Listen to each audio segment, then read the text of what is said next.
Hi friends, welcome to my YouTube channel. Today we are going to discuss about 8th class unit 5, that is education and career. Okay, so education and career is the theme of the unit. It is from 8th class 5th unit and the first reading is The Treasure Within part 1. We have two parts here, The Treasure Within part 1 and part 2 also, that is B reading. So what is education and career? So how they both are related to each other? So అవి రెండు ఒకదాంతో ఒకటి ఎలా relate అయ్యి ఉన్నాయి. So ఇక్కడ చూడండి, చదువుకుంటేనే మనం కెరీర్లో ఏదైనా చేయగలం, ఫ్యూచర్లో ఏదైనా అవ్వగలం. పోలీస్ అవ్వాలన్నా చదువుకోవాలి, ఓకే, లాయర్ అవ్వాలన్నా చదువుకోవాలి, డాక్టర్ అవ్వాలన్నా చదవాలి, sports women or sports person అవ్వాలన్నా చదవాలి. సో మనం ఏది చేయాలనుకున్నా కూడా దాని బేసిక్ ఫౌండేషన్ ఏంటిది అంటే ఒక మంచి గుడ్ ఎడ్యుకేషన్ అనమాట. So here we have some pictures here.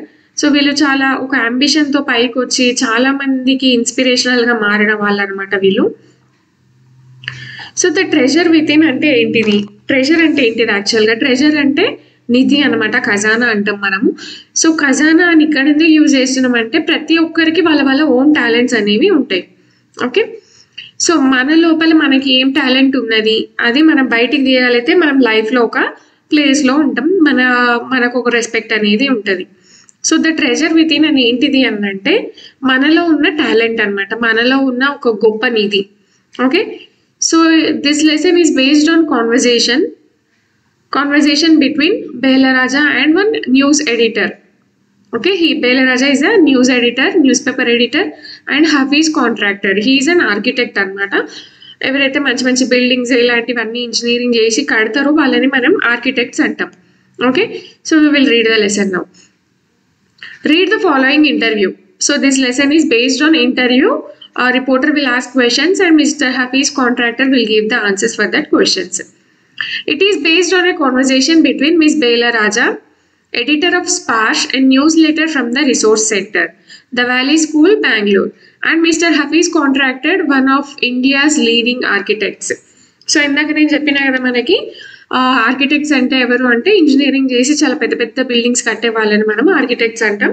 So ఇద్దరిని ఇంటర్వ్యూ చేయడానికి మనకి స్పార్ష్ నుంచి, అంటే ఎడిటర్ ఆఫ్ స్పార్ష్ అనమాట. స్పార్ష్ అనేది ఒక న్యూస్ పేపర్. సో దాని ఎడిటర్ మనకి ఇక్కడికి వచ్చారనమాట. ఇది ఎక్కడ ఉంది అని అంటే బెంగళూరులో ఉంది. సో ఇప్పుడు కాన్వర్సేషన్ అనేది స్టార్ట్ అవుతుంది. సో ఫస్ట్ హఫీజ్ కాంట్రాక్టర్ ఇక్కడ మాట్లాడుతున్నారు మనకి. I used to have this terrible nightmare.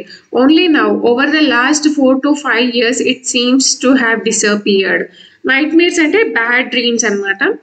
So నాకు ఇంతకుముందు చాలా భయంకరమైన కళలు వచ్చేవి. ఇప్పుడు ఒక లాస్ట్ 5 years నుంచి 4 years నుంచి అవి రావట్లేదు అని చెప్తున్నాడు.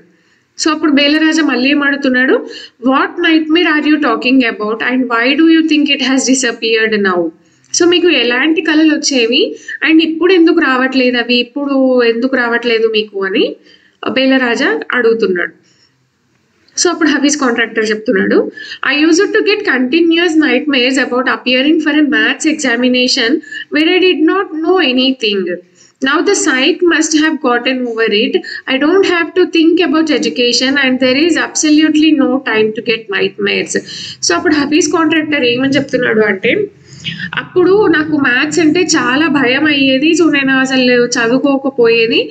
దానివల్లే నాకు అంటే ఎగ్జామ్కి అపియర్ అవ్వబోతున్నా అన్నప్పుడు నాకు ఈ నైట్ మేర్స్ అనేవి వచ్చేవి. నాకు చాలా భయం వేసేది, దాని గురించి అసలు నాకు ఏమీ తెలియకుండే అని చెప్తాడు. సో సైక్ అంటే ఏంటిది అంటే మెంటాలిటీ అనమాట. సో ఇప్పుడు నాకు ఆ మెంటాలిటీ లేదు, అవి నాకు ఇప్పుడు రావట్లేదు. ఎందుకు అని అంటే I don't have to think about education. నాకు ఇప్పుడు చదువు గురించి ఆలోచించాల్సినంత టైం లేదు, ఇంకా నాకు ఆ బ్యాడ్ డ్రీమ్స్ అనేటివి కూడా రావట్లేదు అని చెప్తాడు. సో అప్పుడు బేలరాజా అంటున్నాడు, tell us something about your earliest memories in school. So ఇప్పుడు బేలరాజా అడుగుతున్నాడు హఫీజ్ కాంట్రాక్టర్ని, సరే మీరు స్కూల్లో ఉన్నప్పుడు మీకు చిన్నప్పుడు మెమరీస్ ఉంటాయి కదా స్టార్టింగ్ డేస్లో, అవి చెప్పండి అంటున్నాడు. అప్పుడు హఫీజ్ కాంట్రాక్టర్ ఇలా చెప్తున్నాడు, in the first and second year I was a good student. So first and second year అంటే ఫస్ట్ క్లాస్లో ఇంకా సెకండ్ క్లాస్లో నేను చాలా మంచి స్టూడెంట్ ఉండే. After I reached the third standard I simply lost interest and I never studied. So నేను first క్లాస్లో సెకండ్ క్లాస్లో అయితే చాలా మంచి స్టూడెంట్ ఉండే, గుడ్ స్టూడెంట్ ఉండే. నేను ఎప్పుడైతే థర్డ్ స్టాండర్డ్కి వచ్చిందో అప్పటి నుంచి నాకు అసలు చదువు పైన ఇంట్రెస్ట్ అనేదే లేదు, నేను ఇంకెప్పుడు చదవలేదు అసలు అని చెప్తున్నాడు. I used to be interested in games, running around, playing jokes and pranks on others. So నాకు దేంట్లో ఇంట్రెస్ట్ ఉండే అని అంటే గేమ్స్ ఆడడంలో, అక్కడ ఇక్కడ పరిగెత్తడంలో, వాళ్ళపైన వీళ్ళపైన ప్రాంక్స్ చేయడంలో, జోక్స్ చేయడంలో నాకు చాలా ఇంట్రెస్ట్ ఉండేది. I would copy in class during exam times. So exams అప్పుడు కంపల్సరీగా ఎగ్జామ్ రాయాలి కాబట్టి ఎలా రాయాలి అంటే ఇంకా అతను కాపీ చేసేవాడు అనమాట వేరే వాళ్ళ దగ్గర నుంచి క్లాస్లో. I would try to get hold of the examination paper that had been prepared and study it, as I could not remember things that had been taught to me in class. So నేను ఎప్పుడైతే examination సెంటర్కి వెళ్ళి కూర్చుంటా, అక్కడ నాకు వాళ్ళు paper ఇస్తారు, అప్పుడు నేను దాన్ని చాలాసేపు అలానే పట్టుకొని చూస్తా. ఎందుకు చూస్తా అని అంటే వాళ్ళు నాకు క్లాస్లో చెప్పింది ఏమీ గుర్తుండకపోయేది అసలు. However, later, one sentence spoken to me by my principal changed my life. So ఇదంతా అలా జరుగుతూ ఉంది. ఒకరోజు వాళ్ళ ప్రిన్సిపల్ అతనితో ఒక 2-3 minutes మాట్లాడి ఒక మాట చెప్పిండంట. ఆ మాట ఒక్కటే అతని లైఫ్ని మొత్తం చేంజ్ చేసేసిందంట. సో ఆ మాట ఏంటిదో చూద్దాం. When I approached my 11th standard, the principal called me and said, "Look here, son, I have been seeing you since day one. You are a good student, but you never studied. I have taken care of you till today.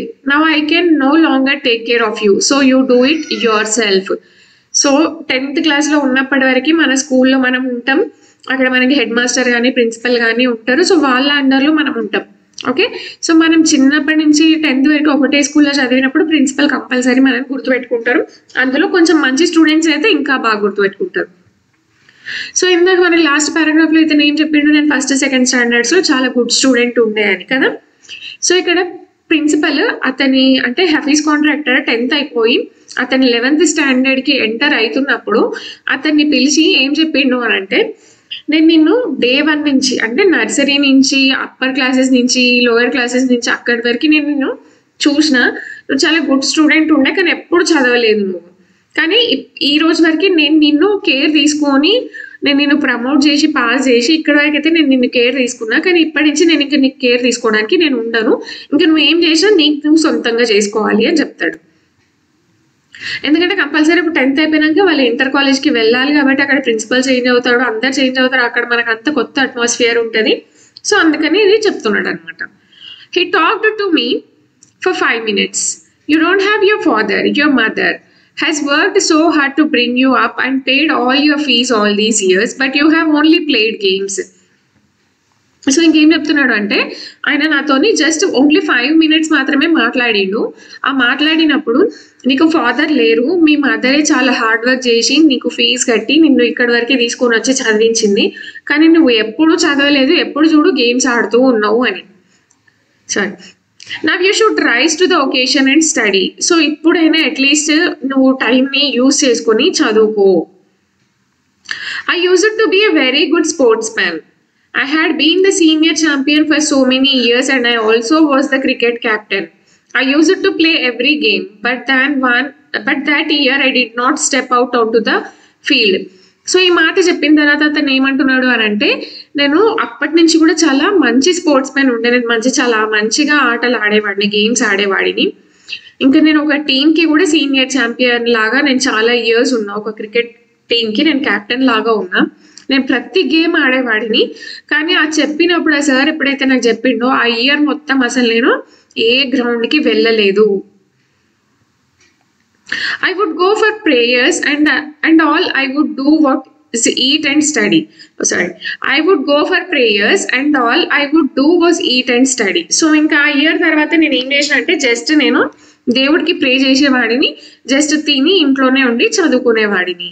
I normally used to copy and pass, but I realized that once I was in SSC, I could not do that.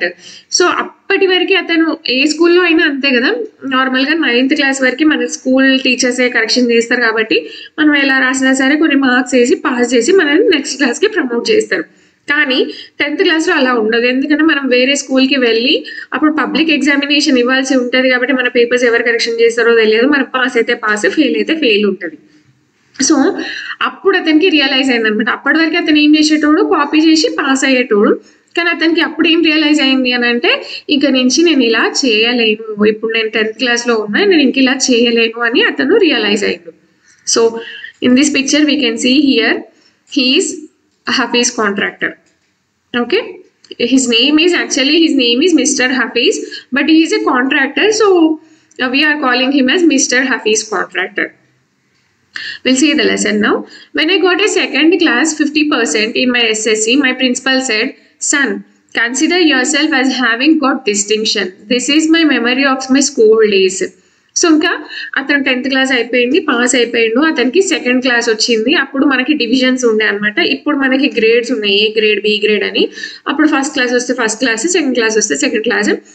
So అతనికి ఎంత percentage వచ్చింది అంటే 50% వచ్చింది. So my principal said, "son, consider your self as having got distinction." నిన్ను నువ్వు ఎలా consider చేసుకుంటావు అని అంటే డిస్టింక్షన్లో నేను పాస్ అవ్వాలి అని. This is my memory of my school days. So ఈ మెమరీ నాకు స్కూల్ డేస్లో చాలా బాగా గుర్తుండిపోయింది అని చెప్తున్నాడు ఇక్కడ. I did lots of other things. See, as far as my things are concerned, I can't remember. I forget things very easily. To remember, I have to see things as a photograph. I read a book and I can remember the matter as a photograph, but not through my mind. That is how it works. So ఇతనికి ఏం problem ఉంది అని అంటే, నేను చాలా పనులు చేసేవాడిని కానీ అవన్నీ నాకు అసలు గుర్తుండకపోయేవి. ఐ కాంట్ రిమెంబర్, నాకు అసలు గుర్తుండకపోయేవి. నేను చాలా ఈజీగా మర్చిపోయేవాడిని. కానీ నేను నాకు గుర్తుండాలి అంటే నేను ఏం చేయాలి అంటే దాన్ని ఫోటోగ్రాఫ్ తీసుకొని పెట్టుకోవాలి, అప్పుడైతే నాకు ఈజీగా గుర్తుండేది. If I read a book I can remember the matter as a photograph. ఒకవేళ నేను బుక్ చదివినా అనుకో, ఆ బుక్లో ఒక ఫోటోగ్రాఫ్ ఉంటే ఆ ఫోటోగ్రాఫ్ వల్ల నేను అక్కడ ఉన్న మ్యాటర్ని గుర్తుపెట్టుకోగలను. అలా నేను ఇక్కడి వరకే వచ్చిన అని చెప్తున్నాడు. సో బేలరాజా అడుగుతున్నాడు మళ్ళీ, when you were in school and you were doing badly. So ఇప్పుడు మళ్ళీ బేలరాజా ఏమడుగుతున్నాడు అంటే, when you were in school and you were doing badly, did the teachers pull you up and how did you feel. So ఇక్కడ Belaraja question అడుగుతున్నాడు, మీరు స్కూల్లో ఉన్నప్పుడు మీరు ఏమైనా కొంటె పనులు చేస్తే టీచర్ మిమ్మల్ని లేపి క్వశ్చన్ చేసేది కదా, సో మీరు అప్పుడు ఎలా ఫీల్ అయ్యేవారు అని. సో అప్పుడు హఫీజ్ కాంట్రాక్టర్ ఏం చెప్తున్నాడు అంటే, I never felt anything on being pulled up. So ఆమె అంటే వాళ్ళు ఎప్పుడు నన్ను అలా పనిష్ చేసినా నేను ఏం అనుకోకపోయేవాడిని. I use to be so interested in playing. I would receive a caning every week. So నాకు గేమ్స్ అంటే చాలా ఇష్టం ఉండేది, నేను చాలా ఇంట్రెస్ట్ ఉండేది నాకు గేమ్స్ ఆడడం అంటే. సో ఎవ్రీ వీక్ ఆమె నన్ను కొట్టేది, అంటే మా టీచర్స్ నన్ను కొట్టేవాళ్ళు. కేనింగ్ అంటే కొట్టడం అనమాట. బేలరాజా మళ్ళీ క్వశ్చన్ అడుగుతున్నాడు, when you new that you had incurred the wrath of your teacher by not doing your homework or by behaving badly, when you knew you would get a caning, what was the state of your mind? So already మీకు తెలుసు ఆ teacher కోపానికి మీరు గురవుతారు అని చెప్పేసి, and మీరు homework చేయలేదు అని చెప్పేసి, అండ్ మీరు బ్యాడ్గా బిహేవ్ చేస్తున్నారని కూడా తెలుసు. సో వీటన్నిటికీ టీచర్ మిమ్మల్ని కొడుతుందని కూడా మీకు తెలుసు. సో అప్పుడు మీ స్టేట్ ఆఫ్ మైండ్ అంటే మీ ఆలోచనలు ఎలా ఉండేవి అని అడుగుతున్నాడు. సో అప్పుడు మళ్ళీ హఫీజ్ కాంట్రాక్టర్ ఏమని చెప్తున్నాడు, స్టేట్ ఆఫ్ మైండ్ అంటున్నాడు. అంటే ఒక క్వశ్చన్ మార్క్ లాగా, just lift up the hand and they would cane me you. It would hurt badly and then I would have to forget about it because I would want to go and play. So ఆమె ఎప్పుడు నన్ను లేపి నిల్చోబెట్టి కొట్టినా సరే మీరు నన్ను కొడుతున్నారా, I would hurt badly అంటే నాకు చాలా బాధ అనిపించేది, కానీ అవన్నీ నేను మర్చిపోయి మళ్ళీ ఆడుకోవడానికి నేను బయటికి వెళ్ళిపోయేవాడిని అని. సో బేలరాజా మళ్ళీ అడుగుతున్నాడు, have you ever felt insecure or threatened. So మీరు ఎప్పుడైనా ఇన్సెక్యూర్గా ఇంకా భయంగా ఫీల్ అయినారా అని అడుగుతున్నాడు. సో అప్పుడు బేలరాజా చెప్తున్నాడు, I was just interested in playing and nothing else. నాకు ఎప్పుడు ఆడుకోవడంలోనే ఇంట్రెస్ట్ ఉండేది, ఇంకా దాని తప్ప నాకు వేరే ఆలోచన ఏది లేదు అని. I was most interested in funny pranks. నాకు ఇంకా దేంట్లో ఇంట్రెస్ట్ ఉండే అంటే ఫన్నీ ప్రాంక్స్ చేయడం, వేరే వాళ్ళని సతాయించడంలో నాకు ఇంకా ఇంట్రెస్ట్ ఉండేది. One day I did not want to study, so I created a distraction. For 1 whole hour we played chore police. Okay. So ఇంకొక రోజు అతనికి చదువుకోవాలని అస్సలు లేకుండా అంట. సో అతను ఏం చేసిండు అంటే డిస్ట్రాక్షన్, అంటే క్లాస్లో మొత్తం అల్లరిగా చేసి ఆ రోజు 1 hour వరకు వాళ్ళు ఏం ఆడుకున్నారు అంటే చోర్ పోలీస్ ఆట ఆడుకున్నారంట. Every Saturday we were allowed to go into town to see a movie. So every Saturday వాళ్ళ స్కూల్లో బయటికి అంటే మూవీకి వెళ్ళడానికి అలో చేసేవాళ్ళు అనమాట స్టూడెంట్స్ని. So what I would do was have no lunch and collect money from 40 to 50 students and run and buy the tickets on my way back. I would eat to my heart's content. So ఇక్కడ చూడండి, every Saturday వాళ్ళని మూవీకి పంపించడానికి school నుంచి అలో చేసేవాళ్ళు అనమాట. So అతను ఏం చేసేవాడు అని అంటే, అతను లంచ్ చేయకపోయేది, అందరి దగ్గర 40-50 స్టూడెంట్స్ దగ్గర మనీ కలెక్ట్ చేసేది. అండ్ ఇంకా మనీతో అతను టికెట్స్ కొనడానికి వెళ్ళేవాడు అనమాట. అంటే వచ్చే దారిలో టికెట్స్ కొనేవాడు. I would eat to my heart's content, అతని మనసుకు నచ్చింది అతను తినేవాడంట. అంటే అక్కడ లంచ్ చేయకుండా ఆ 50 స్టూడెంట్స్ దగ్గర మనీ కలెక్ట్ చేసుకొని వచ్చే దారిలో అతను టికెట్స్ ఏవో కొనుక్కొని ఆ వచ్చే దారిలో అతని మనసు నచ్చింది అతను తినేటోడు. I use to be the leader of a gang. So అతనికి ఒక గ్యాంగ్ ఉండేది, ఆ గ్యాంగ్ కి ఇతనే లీడర్ అంట. We would have gang fights and plan strategies. These things used to interest me more than my academics. So ఇంకా అతనికి ఒక గ్యాంగ్ ఉండేది కదా, సో అతనికి గ్యాంగ్ ఫైట్స్ అన్న, అతనికి ప్లానింగ్ చేయడం అన్న, స్ట్రాటజీ అంటే ప్రాసెస్ ఆఫ్ ప్లానింగ్ అనమాట. సో ఆ ఫైట్స్ కి ప్లాన్ చేయడం అన్న అతనికి చాలా ఇష్టం ఉంటుండే అంట. ఇంకా అతనికి ఇవి ఎంత ఇష్టం అంటే చదువు కంటే కూడా అతనికి ఇలాంటివన్నీ చాలా ఎక్కువ ఇంట్రెస్ట్ ఉండే అంట.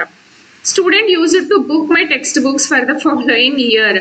సో ఇప్పుడు మనం ఒకవేళ 10th క్లాస్ ఉంటే 9th క్లాస్ వాళ్ళు ముందే ఇతను బుక్స్ అన్ని అడిగి పెట్టుకునేవారంట. అంటే ఎందుకంటే ఇతను ఎప్పుడు అసలు బుక్స్ ఓపెన్ చేయకపోయేవాడు కదా, ఎప్పుడు కొత్తగా ఉండేవి ఇతను బుక్స్. సో నెక్స్ట్ ఇయర్ వాళ్ళు ఏం చేసేటోళ్ళు అంటే, నెక్స్ట్ ఇయర్ నీది 10th అయిపోతుంది కదా, నీ బుక్స్ నాకు ఇవ్వు అని చెప్పి ముందుగానే అడ్వాన్స్ గా బుక్ చేసి పెట్టుకునే వాళ్ళంట. Because they were almost brand new, I probably opened them one day before exams. నేను ఆల్రెడీ మీకు చెప్పినా కదా, సో అతని బుక్స్ ఎప్పుడు కొత్తగా ఉండేవి, ఎందుకంటే అతను అసలు ఎప్పుడు ఓపెన్ చేయకపోయేటోడు. ఇంకా చెప్తున్నారు కదా ఇక్కడ, జస్ట్ ఎగ్జామ్స్ కి బిఫోర్ 1 day అతను ఓపెన్ చేసేటోడు అంట. So this was the lesson, the treasure with in part 1. So I hope you understand the lesson. For more lessons, please like, share and subscribe my channel.